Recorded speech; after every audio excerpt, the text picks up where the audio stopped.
Shelgaon R येथील नागरी समस्यांबाबत आणि शेळगाव ते कळमळ या ठिकाणी पालखी रस्त्याच्या मंजुरीकरिता निधी उपलब्ध करून देण्यात यावा या संदर्भाचं महत्त्वपूर्ण निवेदन खासदार ओमराजे निंबाळकर यांना देण्यात आलंय।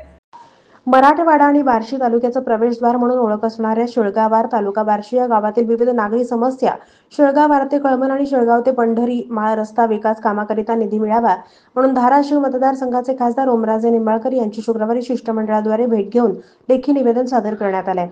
यामध्ये गावातील पाण्याच्या पिण्याचा प्रश्न, विविध रस्त्यांची दुरुस्ती, विशेष करून शेळगाव ते कळमण रस्ता, पांढरी माळ यांच्याकडे जाणारा रस्ता हा 5 किलोमीटर रस्ता तयार करणं यासाठी निधी मिळावा, 25 वर्षापासून रखडलेला रस्ता पूर्ण व्हावा यासाठीचं निवेदन देण्यात आलंय।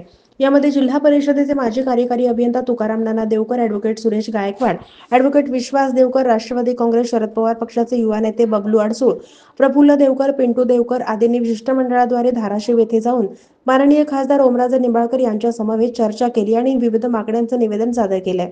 यावेळी खासदार ओमराजे निंबाळकर यांनी समस्या जाणून घेऊन त्यांना सकारात्मक प्रतिसाद दिलाय। शिवाय लवकरच पहिल्या टप्प्यातील रस्त्याचं काम करण्याची हमी दिली आहे। शिवाय संबंधित विभागाकडे पत्रव्यवहार करण्याच्या सूचना त्यांनी त्यांच्या खासगी सचिवांना दिल्यात।